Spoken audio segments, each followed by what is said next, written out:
بسم اللہ الرحمن الرحیم الصلاۃ والسلام علی سید الانبیاء والمرسلین وآلہ الطیبین وصحبہ اجمعین۔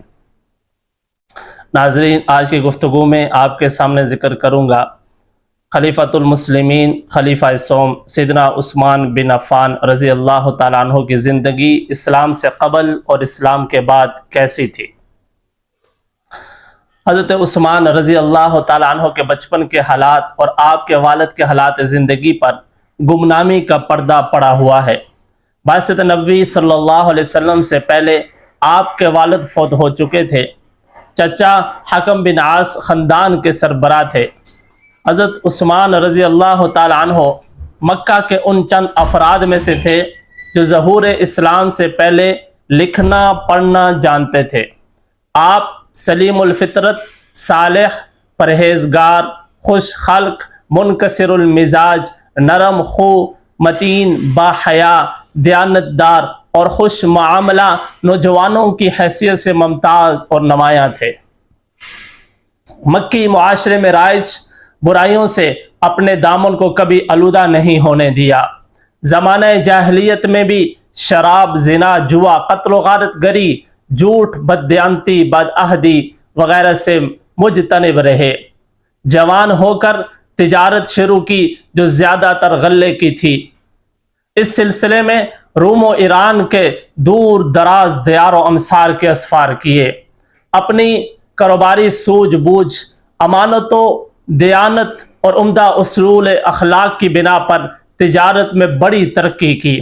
قریش کے ملک التجار کہلائے، لوگوں میں مقبول اور معزز ہوئے، مکہ کے رؤساء میں شمار ہوا۔ فطری نیک طبعی اور تجارت پیشگی کے متبرکہ خصوصیات کی وجہ سے حضرت ابو بکر صدیق رضی اللہ تعالیٰ عنہ سے گہرے دوستانہ تعلق تھے۔ آپ کے قبول اسلام میں اس کی بہت بڑی اہمیت تھی۔ سیدنا عثمان بن عفان رضی اللہ تعالیٰ عنہ کا اسلام اور اسلام کے بعد کی زندگی۔ حضرت عثمان رضی اللہ تعالیٰ عنہ اسلام کے سابقون الاولون میں سے ہیں۔ آپ کا شمار صحابہ کے طبقہ اولا میں ہوتا ہے۔ روایات میں آپ کو چوتھا مسلمان شمار کیا گیا ہے اور 14واں، 35واں، 36واں بھی۔ آپ حضرت ابو بکر صدیق رضی اللہ تعالیٰ عنہ کی تبلیغ سے متاثر ہو کر اس وقت ایمان لائے جب رسول اللہ صلی اللہ علیہ وسلم نے ابھی دار ارقم کو اپنا تبلیغی مرکز نہیں بنایا تھا۔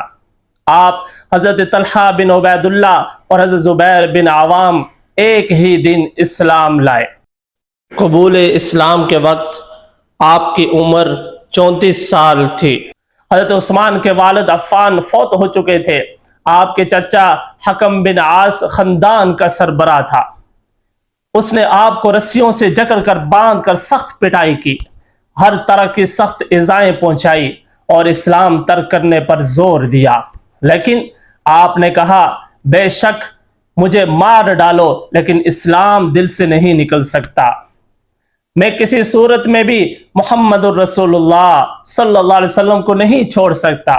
تک ہار کر چچا نے حضرت عثمان کو ان کے حال پر چھوڑ دیا۔ بنی امیہ میں سے آپ پہلے شخص تھے جنہوں نے اسلام قبول کیا۔ یہی وجہ تھی کہ تمام اعزاء و اقرباء نے آپ سے بے رخی اختیار کر لی، لیکن آپ نے ذرہ برابر بھی پرواہ نہیں کی اور صبر و استقلال سے ان کی زیادتیاں برداشت کرتے رہے، ساتھ ہی اپنا تجارتی کاروبار بھی جاری رکھا۔ رسول اللہ صلی اللہ علیہ وسلم کی مالی خدمتیں بہت کی اور اچھی اچھی دعائیں رسول اللہ سے لیتے رہے۔ ایک مرتبہ آپ صلی اللہ علیہ وسلم کے گھر 4 دن تک متواتر فاقہ رہا۔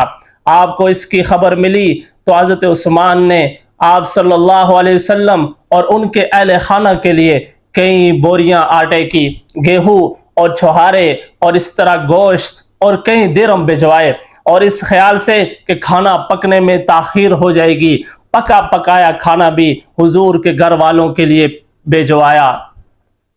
اس وقت بھی آپ صلی اللہ علیہ وسلم نے حضرت عثمان کو دعاؤں سے نوازا اور اس قسم کی خدمات وقتاً فوقتاً ان سے ان کی خدمات کا ظہور بھی ہوتا رہا۔ ایک مدت تک کتابت وحی کی خدمت آپ کے سپرد رہی، اور یہ وہ خدمت تھی کہ جس کے انجام دینے والوں کی تعریف قرآن کریم میں آئی ہے۔ کتابت وحی کے علاوہ حضرت صلی اللہ علیہ وسلم کے نجی خطوط لکھنے بھی ان کے متعلق تھے۔ قائم اللیل صائم الدہر، نماز التہجد کا یہ حال تھا کہ رات کو بہت تھوڑی دیر سوتے تھے اور قریب قریب پوری رات نماز میں صرف ہوتی تھی۔ نماز تہجد میں روزانہ ایک قرآن کریم ختم کرنے کا معمول تھا، سوائے ایام ممنوعہ کے کسی دن بھی روزے کا ناغہ نہیں ہوتا تھا۔ جس روز شہید ہوئے اس دن بھی روزے سے تھے۔